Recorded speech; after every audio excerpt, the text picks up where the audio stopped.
Welcome viewers. அது மே 3, 2023 மணிப்பூர். அங்க இருக்கிற மெய்தை அப்படிங்கிற மெஜாரிட்டியான ஒரு கம்யூனிட்டி சேர்ந்த மக்களுக்கு வாட்ஸ்அப்ல ஒரு வீடியோ ஒன்னு ஷேர் ஆகுது. ஆனா அந்த வீடியோ ஷேர் ஆகி கொஞ்ச நேரத்திலேயே அங்கிருந்த மக்கள் எல்லாருமே அந்த வீடியோவை ரொம்பவே பரபரப்பா பார்க்க ஆரம்பிக்கிறாங்க.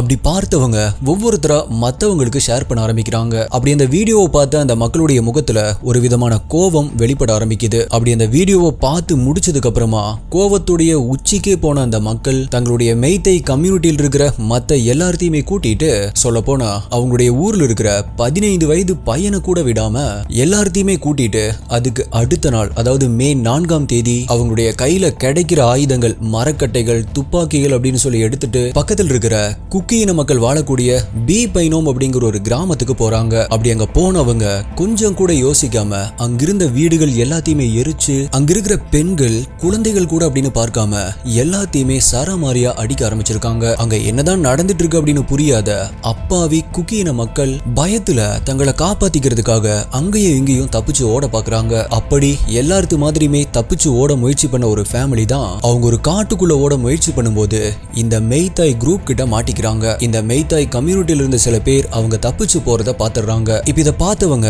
அந்த காட்டை தாண்டி அவங்க போனாங்க அப்படின்னா ஒருவேளை போலீஸ் ஸ்டேஷன்ல போய் போலீஸ் கிட்ட சொல்லிடுவாங்களோ அப்படின்னு பயந்து அந்த ஃபேமிலி தப்பிச்சு போற வழிய சுத்தி வளைச்சு அவங்கள தப்பிக்க விடாம லாக் பண்றாங்க. அப்படி அவங்கள பிடிச்ச உடனே சரமாரியா அந்த ஃபேமிலியை அடிக்க ஆரம்பிச்சிருக்காங்க. அப்ப அந்த ஃபேமிலிய இந்த வெறி பிடிச்ச மெய்தாயின மக்கள் கிட்ட இருந்து காப்பாத்தி தப்பிக்க வைக்கிறதுக்காக அந்த ஃபேமிலியில இருந்த அந்த பசங்களுடைய அப்பா அவங்க கிட்ட எதிர்த்து சண்டை போட ஆரம்பிச்சிருக்காரு. அப்படி அவரு சண்டை போட்டுட்டு இருக்கும்போது அந்த கேப்ல இந்த ஃபேமிலி தப்பிச்சு போறாங்க. ஆனா அந்த இடத்துல மெய்தாயின ஆட்கள் ரொம்பவே அதிகமா இருந்ததால அந்த பசங்களோட அப்பாவை அடிச்சு அங்கேயே கொலை பண்றாங்க. இப்ப இவர் இறந்ததுக்கு அப்புறமா தப்பிச்சு போன அந்த ஃபேமிலிய மறுபடியுமே தேட ஆரம்பிக்கிறாங்க. அப்படி தேடிட்டு போயிட்டு இருக்கும் பொழுது கரெக்டா அந்த டைம்ல போலீஸ் அப்படி தப்பிச்சு போன ஃபேமிலியை ரெஸ்கியூ பண்ணி கூட்டிட்டு போயிட்டு இருந்திருக்காங்க. அந்த டைம்ல போலீஸ் ஆல்ரெடி அவங்கள ரெஸ்கியூ பண்ணி கூட்டிட்டு போயிட்டு இருக்காங்க. ஆனா வழியிலேயே இந்த மெய்தாயின மக்கள் போலீஸ வழிமறிச்சதால அந்த ஃபேமிலியை சேர்ந்தவங்கள அவங்களுடைய அப்பாவுடைய இறந்த உடல்கிட்டயே போலீஸ் அவங்கள இறக்கி விட்டுட்டு போயிருக்காங்க. இப்ப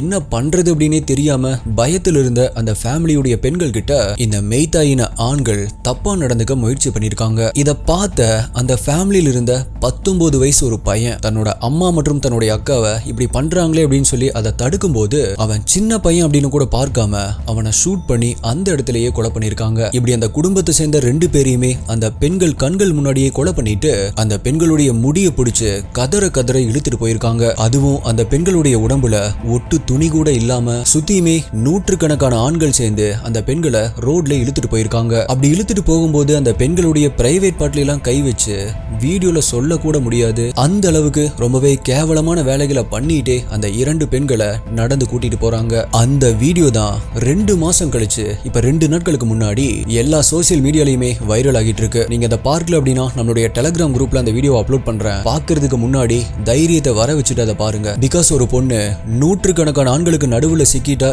எப்படி இருக்கும் அப்படின்னு இமேஜின் கூட பண்ண முடியாத அளவுக்கு இருக்கும் அந்த வீடியோ. இப்படிலாம் பண்றதுக்கு உங்களுக்கு எப்படி மனசு வந்துச்சு அப்படின்னு சொல்லி கேட்க தோணும். சோ இங்கேயே உங்களுக்கு ஒரு வார்னிங் கொடுத்துறேன். சோ இவங்களுக்கு எல்லாத்துக்குமே என்ன ப்ராப்ளம்? யார் இந்த மெய்தை மற்றும் குக்கி இன மக்கள்? எதுக்காக இந்த மெய்தை மக்கள் குக்கி இன மக்களை தாக்க ஆரம்பிச்சாங்க? அந்த பெண்களை அப்படி கூட்டிட்டு போனதுக்கு அப்புறமா அவங்களுக்கு என்ன நடந்துச்சு? முதல்ல மெய்தை இன மக்களுக்கு வாட்ஸ்அப்ல ஒரு வீடியோ வந்துச்சு.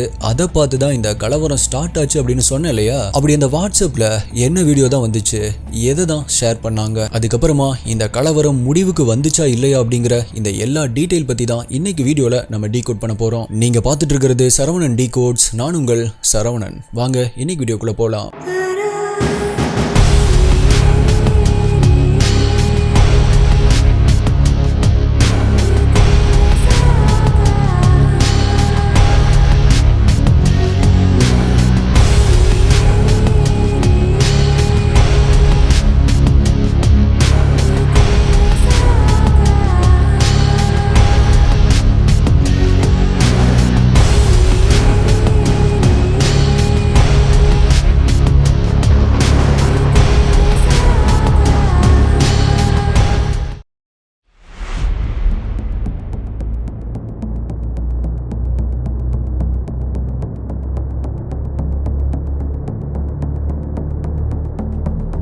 இந்த வீடியோக்குள்ள போறதுக்கு முன்னாடி இந்த பெண்களுக்கு என்ன நடந்துச்சு அப்படிங்கறத தெரிஞ்சுக்கிறதுக்கு முன்னாடி இந்த சண்டையுடைய சோர்ஸ் என்ன அப்படிங்கறது உங்களுக்கு தெரிஞ்சாகணும். ஏன் அப்படின்னா இது இப்ப ஆரம்பிச்ச ஒரு சண்டை கிடையாது. பல ஆண்டுகளா பல மாதங்களா நடந்துட்டு வர ஒரு சமுதாயத்துடைய உரிமை சார்ந்த பிரச்சனை. ஒரு பின்தள்ளப்பட்ட சமூகம் வளரணும் அப்படின்னு முன்னாடி ஒரு அடி எடுத்து வைக்கும் போது ஒரு மெஜாரிட்டியான கம்யூனிட்டியை சேர்ந்தவங்க என்னவெல்லாம் பிரச்சனைகளை கொண்டு வர்றாங்க அப்படிங்கிறதுக்கு ஒரு எக்ஸாம்பிள் தான் இந்த கேஸ். ஆனா அது மட்டும் இல்ல, இது எல்லாமே ஏன் பண்ணாங்க, எதுக்காக பண்ணாங்க அப்படின்னு உங்களுக்கு தெரிஞ்சாதான் உங்களுக்கு இதுக்கு பின்னாடி இருக்கிற உண்மையான காரணம் என்ன அப்படிங்கிறது தெரிய வரும்.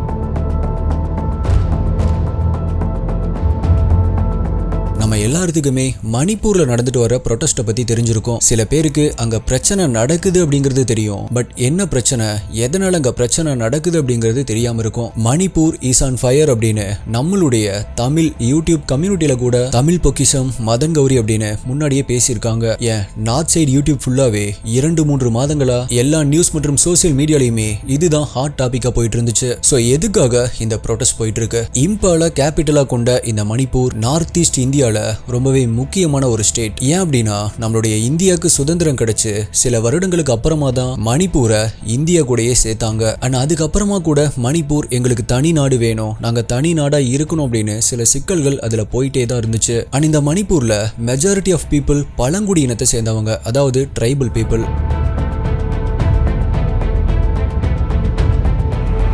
பழங்குடி இனம் அப்படின்னு சொல்லும்போது ஏதோ 1-2 இனம் கிடையாது. சுமார் 34 வகையான ட்ரைபல் கம்யூனிட்டி பீப்புள் அங்க வாழ்ந்துட்டு வராங்க. அதுலயுமே 60% மக்கள் மெய்தேய் அப்படிங்கிற ஒரு இனத்தை சேர்ந்தவங்க. அண்ட் மீதி இருக்கிற 40% பீப்புள் தான் மற்ற ட்ரைபல் கம்யூனிட்டியை சேர்ந்தவங்க. அந்த 40% இருக்கிற ஒரு இனம் தான் குக்கி இன மக்கள். அந்த 40%ல இவங்களுடைய பாப்புலேஷன் 16% தான். மேபி நீங்க மணிப்பூருக்கு போயிருந்தீங்க அப்படின்னா தெரிஞ்சிருக்கும். பொதுவாகவே மணிப்பூர்ல சில இடங்கள் மலைகளாகவும் அண்ட் மற்ற இடங்கள் நம்ம வாழுற மாதிரி சாதாரண நிலமாகவும் இருக்கும். சோ இந்த அமைப்புல மெய்தேய் இன மக்கள் சாதாரண நிலப்பரப்புலையும் மற்ற ட்ரைபல் கம்யூனிட்டியை சேர்ந்த மக்கள் மலைப்பகுதியிலையும் வாழ்ந்துட்டு வந்தாங்க. ஆனா மெய்தேய் இன மக்கள் சும்மா இல்லாம தங்களுடைய கலாச்சாரத்தையும் பழக்க வழக்கத்தையும் மீதி இருக்கிற அந்த மைனாரிட்டி பீப்புள் மேல திணிக்க ஆரம்பிச்சாங்க. ஆனா அப்படி அவங்க திணிக்கும் போது அவங்க அதை ஏற்க மறுத்திருக்காங்க.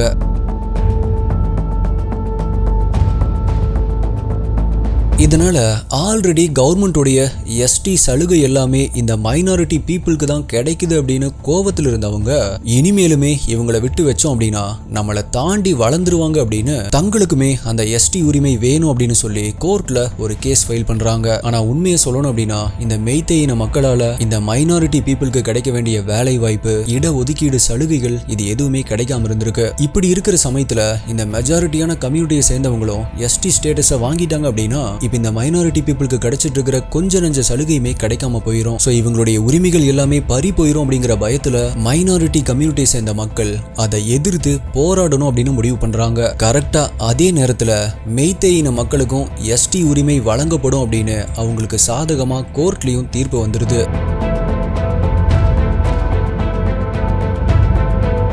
ஸோ இதனால இந்த மைனாரிட்டி கம்யூனிட்டியை சேர்ந்தவங்க எல்லாருமே ஒன்று சேர்ந்து அந்த தீர்ப்புக்கு எதிராக போராட ஆரம்பிச்சிருக்காங்க. ஆனால் அப்படி அவங்க போராட்டம் பண்ணிட்டு இருக்கும்போது இந்த மெய்தேய் இன மக்கள் உள்ள பூந்து அது ஒரு பெரிய கலவரமாக மாற ஆரம்பிச்சிருக்கு. அந்த கலவரத்தில் பல பேருக்கு காயங்களும் உயிரிழப்புகளும் ஏற்படுது. இப்போ நிலைமை கட்டுப்பாடை மீறி போனதால உடனே ராணுவம் மற்றும் துணை ராணுவம் அங்கே வந்து அங்கே இருக்கிற நிலைமையை அமைதிப்படுத்தி அங்கே இருக்கிற மக்களை சேஃபா வேற ஒரு இடத்துல கொண்டு போய் கேம்ப்ல சேர்க்கிறாங்க. இதுக்கப்புறமா சில மணி நேரங்களில் மணிப்பூர் மட்டும் இல்லாம மணிப்பூரை சுத்தி இருக்கிற பல ஸ்டேட்ஸுக்கு 144 அமல்படுத்தப்படுது. அதாவது 144 ஊரடங்கு உத்தரவு போடப்படுது.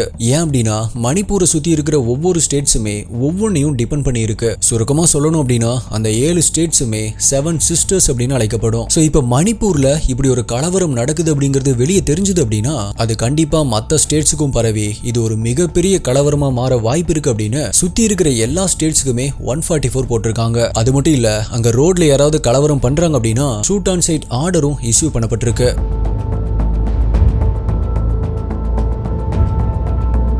இந்த மாதிரியான ஒரு சூழ்நிலையில தான் இனிமேல் இவங்கனால ஒண்ணுமே பண்ண முடியாது அப்படின்னு கோவத்தில் இருந்த மெய்தே இனத்தை சேர்ந்த ஒரு நபர் ஒரு ஃபேக்கான வாட்ஸ்அப் வீடியோ ஒன்று ரெடி பண்ணி அவங்களுடைய மெய்தே இன மக்களுக்கு ஷேர் பண்ணியிருக்கான். ஆனா அந்த வீடியோ மெய்தே இன மக்களுடைய வாட்ஸ்அப்ல ரொம்பவே வேகமா ஷேர் பண்ணப்படுது. அப்படி அந்த வீடியோல என்ன இருந்துச்சு அப்படின்னா, ஒரு மெய்தே இன பெண்ணுடைய உடல் ஒரு பிளாஸ்டிக் பையில போட்டு அதை டிஸ்போஸ் பண்ற மாதிரி இருந்திருக்கு. அது மட்டும் இல்ல, இந்த எஸ்டி உரிமையை கேட்டதுக்கு தான் தன்னுடைய மெய்தே இனத்தை சேர்ந்த ஒரு பெண்ணை குக்கி இனத்தை சேர்ந்த ஆண்கள் ரேப் பண்ணி கொலை பண்ணி இப்படி ஒரு பிளாஸ்டிக் பேக்ல போட்டு டிஸ்போஸ் பண்ணிட்டு இருக்காங்க அப்படிங்கிற கேப்ஷனோட அது வந்திருக்கு. ஆனா அந்த வீடியோவை அந்த இன மக்களை தூண்டுறதுக்காக அதே இனத்தை சேர்ந்த ஒருத்தன் தான் ஃபேக்கா ரெடி பண்ணி அனுப்பியிருக்கான் அப்படிங்கிறது தெரியாம கொதிச்சு எழுந்த மக்கள் அடுத்த நாள் அந்த குக்கி இன மக்கள் வாழ்ற ஊரை சூறையாட கிளம்புறாங்க. அப்பதான் நான் இன்ட்ரோல சொன்ன விஷயங்கள் நடக்க ஆரம்பிக்குது. அப்படி அந்த கலவரத்துல ஒரு ஃபேமிலி தப்பிச்சு போறப்பதான் அந்த ஃபேமிலியை சுத்தி வளைச்சு பிடிச்சிருக்காங்க.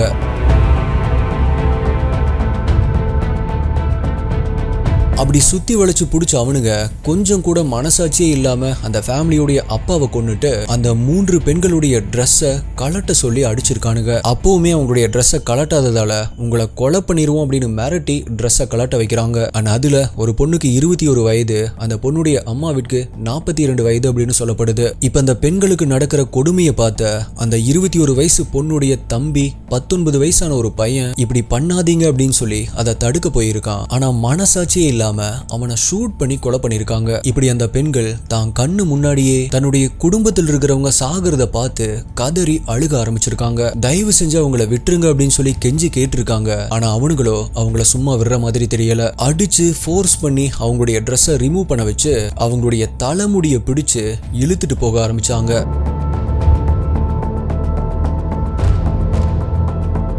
அப்படி ரோடுக்கு போனதுக்கு அப்புறமா அவங்களுடைய உடம்புல ட்ரெஸ் இல்லாம, அவங்களுடைய கால்கள்ல செருப்பு இல்லாம, அவங்களுடைய கைகள் கட்டப்பட்ட நிலைமையில அந்த ரோட்ல அவங்களுடைய முடியை பிடிச்சிட்டு இழுத்துட்டு நடக்க ஆரம்பிக்கிறாங்க. எவ்வளவு கெஞ்சியுமே அவங்கள விடாம ஒரு மாட்டை அடிக்கிற மாதிரி அவங்கள அடிச்சு 100 ஆண்களுக்கு மேல் இருக்கிற அந்த இடத்துல அந்த பெண்களை நடந்து இழுத்துட்டு போயிருக்கானுங்க. அப்படி இழுத்துட்டு போறது மட்டும் இல்ல, அப்படி போற வழி முழுவதுமே அந்த பெண்களுடைய பிரைவேட் பார்ட்ஸ்ல கை வைக்கிறது, அவங்கள செக்ஸுவலா டார்ச்சர் பண்றது, அவங்கள அடி அப்படின்னு அப்படி நடக்கிற வழி முழுவதுமே பிசிக்கலா அவங்கள டார்ச்சர் பண்ணிட்டே போயிருக்கானுங்க. இதுல ரொம்பவே கொடுமையான ஒரு விஷயம் என்ன அப்படின்னா, இப்படி ஒரு விஷயம் நடந்துட்டு இருக்கிறப்ப அந்த இடத்துல போலீஸும் இருந்திருக்காங்க. எஸ், இப்படி இந்த பெண்கள் நேக்கடா இழுத்துட்டு வரும்போது அங்க ஜீப்ல 4 போலீஸ் உட்கார்ந்து இங்க நடக்கிறத வேடிக்கை பார்த்துட்டு இருந்திருக்காங்க. இந்த பெண்கள் எவ்வளவு கதறி அழுது ஹெல்ப் கேட்டுமே எதுவுமே பண்ணாம ஜீப்ல உட்கார்ந்த மாதிரி இதை வேடிக்கை பார்த்துட்டு இருந்திருக்காங்க.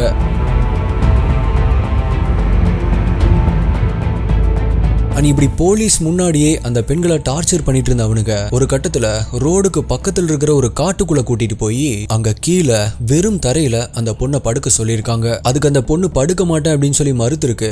கட்டாயப்படுத்தி படுக்க வச்சிருக்கானுங்க. அப்படி அந்த பொண்ணு படுத்ததுக்கு அப்புறமா ஒரு 3 பேரு அந்த பொண்ணை சுத்தி நின்னுட்டு லெட்ஸ் ரேப் ஹர் அப்படின்னு சொல்லி எல்லாருமே அந்த பொண்ணை கேங் ரேப் பண்ணிருக்கானுங்க. அது மட்டும் இல்ல, இவனுங்க பண்ண எல்லாத்தையுமே வீடியோவாவும் ரெக்கார்ட் பண்ணிருக்கானுங்க. அண்ட் அப்படி அவனுங்க எடுத்த அந்த வீடியோ தான் இப்ப சோசியல் மீடியால வைரல் ஆயிட்டு இருக்கு. ஆனா அந்த வீடியோல 2 பெண்கள் மட்டும் தான் இருக்கிற மாதிரி இருந்திருக்கும். ஆனா இன்வெஸ்டிகேஷன்ல 3 பெண்களை அவனுக்கு அப்படி நிர்வாணப்படுத்தினாங்க அப்படின்னும், ஆனா அந்த 3வது பெண் வீடியோல காட்டப்படல அப்படிங்கறதும் தெரிய வந்திருக்கு.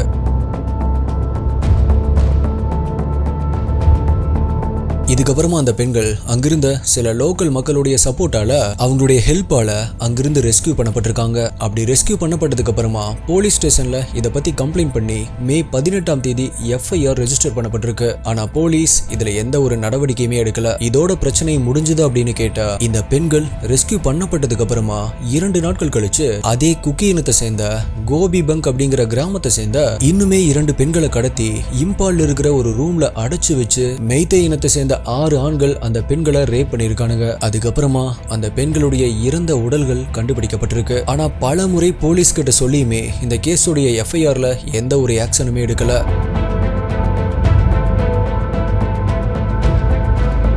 இப்படி இவ்ளோ பிரச்சனை நடந்துமே இந்த விஷயம் வெளியே வராமையே இருந்திருக்கு. ஆனா இப்ப ரீசெண்டா 2 நாட்களுக்கு முன்னாடி ஜூலை 19ஆம் தேதி அப்படி அந்த பெண்களை உடம்புல துணி இல்லாம அடிச்சு டார்ச்சர் பண்ணி ரோட்ல இழுத்துட்டு போற அந்த 26 செகண்ட் வீடியோ ட்விட்டர்ல ரிலீஸ் ஆனதுக்கு அப்புறமா தான் பல மக்கள் இதை எதிர்த்து குரல் கொடுக்க ஆரம்பிச்சிருக்காங்க. அண்ட் இப்ப இந்த நியூஸ் நேஷனல் சென்சேஷன் ஆனதுக்கு அப்புறமா நினைச்சு பாருங்க, சம்பவம் நடந்து 77 நாட்களுக்கு அப்புறமா கிட்டத்தட்ட 2 மாதங்கள் கழிச்சு ட்விட்டர்ல இந்த வீடியோ வைரல் ஆனதுக்கு அப்புறமா தான் முதல் முறையா பிரைம் சஸ்பெக்டா 32 வயதான ஹெரியம் ஹெரிதாஸ் அப்படிங்கிற ஒரு நபரை அரெஸ்ட் பண்ணிருக்காங்க. அண்ட் கூடவே இன்னும் 3 பேரை அரெஸ்ட் பண்ணிருக்காங்க. மேலும் 8 பேரை ஐடென்டிஃபை பண்ணிருக்கிறதா போலீஸ் ரிப்போர்ட் பண்ணிருக்காங்க. அது மட்டும் இல்ல, சுப்ரீம் கோர்ட் அந்த ஸ்டேட் கோர்ட்டுக்கு இந்த கேஸ்ல இம்மீடியட்டான ஆக்ஷன் எடுக்கணும் அப்படின்னு ஆர்டர் பண்ணிருக்காங்க. இதுக்கு காரணமானவங்களுக்கு அதிகபட்ச தண்டனை கொடுக்கணும் அப்படின்னு சொல்லியிருக்காங்க.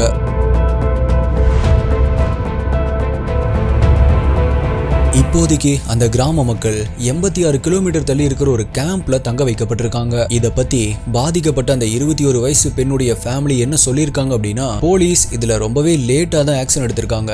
நாங்க மே மாசம் 18ஆம் தேதி கம்ப்ளைண்ட் ஃபைல் பண்ணியிருந்தோம். ஆனா இப்ப வீடியோ சோசியல் மீடியால வைரல் ஆனதுக்கு அப்புறமா தான் ஆக்ஷன் எடுத்திருக்காங்க அப்படின்னு ரொம்பவே வருத்தத்தோட சொல்லியிருக்காங்க. கால தாமதமான நீதி மறுக்கப்பட்ட நீதிக்கு சமம் அப்படின்னு நம்மளுடைய எத்தனையோ வீடியோல சொல்லியிருக்கோம். 2 மாசம் கழிச்சு மீடியா மூலமா அடுத்த கட்டத்துக்கு நகர்ந்து போன இந்த கேஸ்ல இப்ப தீவிரமா விசாரணை போயிட்டு இருக்கு. மேலும் இந்த கலவரத்துல பெண்கள் மட்டும் இல்ல, சுமார் 135 பேர் இறந்து போயிருக்காங்க. 5036 இடங்களுக்கு தீ வைக்கப்பட்டிருக்கு. 5889 வழக்குகள் பதியப்பட்டிருக்கு. அதுல 144 பேர் தான் அரெஸ்ட் பண்ணப்பட்டிருக்காங்க. இப்ப ட்விட்டர் மட்டும் இல்ல அப்படின்னா இப்படி ஒரு விஷயம் நடந்தது இந்தியா ஃபுல்லா இப்படி தெரிஞ்சிருக்காது. ஏன் ப்ரோ யூடியூப்ல மத்த சோசியல் மீடியால இது தெரியாது அப்படின்னு கேட்டா கண்டிப்பா தெரியாது. ட்விட்டர்ல மட்டும்தான் நீங்க என்ன நினைச்சாலுமே அதை பேசுறதுக்கான முழு உரிமை உங்களுக்கு கொடுக்கப்படும். ஃபேஸ்புக்ல இன்ஸ்டாகிராம்ல டான்ஸ் போட்டு ரீல்ஸ் வேணா ஆடலாம். ஆனா தலைவர் பிரபாகரன் அப்படின்னு சொல்லி பேரை சொன்னாவே அக்கௌண்ட்டை பேன் பண்ணிடுவானுங்க. ரொம்பவே எச்சத்தனமான ஆப் அப்படின்னா ஃபேஸ்புக் இன்ஸ்டாவை தான் சொல்லுவேன். 18+ வேணா ரொம்பவே நல்லா ப்ரொமோட் பண்ணுவானுங்க. ட்விட்டர்ல அந்த பிரச்சனை இருக்கு. இருந்தாலுமே நம்மளுடைய கருத்துக்களை சொல்றதுல எந்த ஒரு தடையுமே இருக்காது. இதுல யூடியூப் கொஞ்சம் பரவாயில்ல, அதுக்காக சில விதிமுறைகளை வச்சிருக்காங்க. இப்ப எதுக்காக நான் இதை சொல்லிட்டு இருக்கேன் அப்படின்னா, நீங்க நினைச்சு பாருங்க, ட்விட்டர் அப்படிங்கறது ஒண்ணு இல்ல அப்படின்னா அந்த வீடியோ இப்படி வைரல் ஆகல அப்படின்னா தப்பு பண்ணவனும் இந்த 2 மாசம் எப்படி ஜாலியா இருந்தானோ அதே மாதிரி இனிமே ஜாலியா தான் வெளியே சுத்திட்டு இருந்திருப்பான். சோ இதுதான் சோசியல் மீடியாவுடைய பவர். முக்கியமா ட்விட்டர் மாதிரி உங்களுடைய பேச்சுரிமையை தடுக்காத சோசியல் மீடியாவுடைய பவர். ஆனா அதே சோசியல் மீடியா மூலமா தான் இந்த பிரச்சனையும் ஸ்டார்ட் ஆயிருக்கு. ஒரு விஷயம் உண்மையா பொய்யா அப்படிங்கறத கூட யோசிக்காம கண்மூடித்தனமா ஒரு ஃபார்வர்ட் மெசேஜ நம்பி ஊரையே அழைச்சிருக்கானுங்க. இந்த மோப் மென்டாலிட்டி அப்படிங்கிறது இங்க மட்டும் இல்ல, உலகம் முழுக்க இருக்கு. மோப் மென்டாலிட்டி அப்படிங்கிறது ஒரு கூட்டம் சேர்ந்துருச்சு அப்படின்னா அவங்களுக்கு ஒரு சுதந்திரம் கிடைக்கும். ஒரு வெறி பிடிச்ச மாதிரி யாரை வேணாலும் என்ன வேணாலும் பண்ணலாம் அப்படிங்கிற ஒரு சுதந்திரம் கிடைக்கும். ஏன் அடிக்கிறோம், எதுக்காக அடிக்கிறோம் அப்படிங்கிற எதுவுமே தெரியாம அடிக்க ஆரம்பிப்பாங்க. மனிதாபிமானம் இருக்காது, கருணை இருக்காது, எதுவுமே இருக்காது. இந்த மாதிரி வாட்ஸ்அப்ல ஃபேக் நியூஸ் பரவி மோப் மென்டாலிட்டியால நடந்த கேசஸ் கூட நம்ம சேனல்ல பார்த்திருப்போம். சோ சோசியல் மீடியால ஒரு விஷயம் பாக்குறீங்க அப்படின்னா உடனே அதை உண்மை அப்படின்னு நம்பிடாதீங்க. முதல்ல அது உண்மையா இருக்குமா இல்ல பொய்யா இருக்குமா அப்படின்னு நீங்களே லாஜிக்கா யோசிச்சு பாருங்க. அதுக்கப்புறமா அதை பத்தி கொஞ்சம் ரிசர்ச் பண்ணி பாருங்க.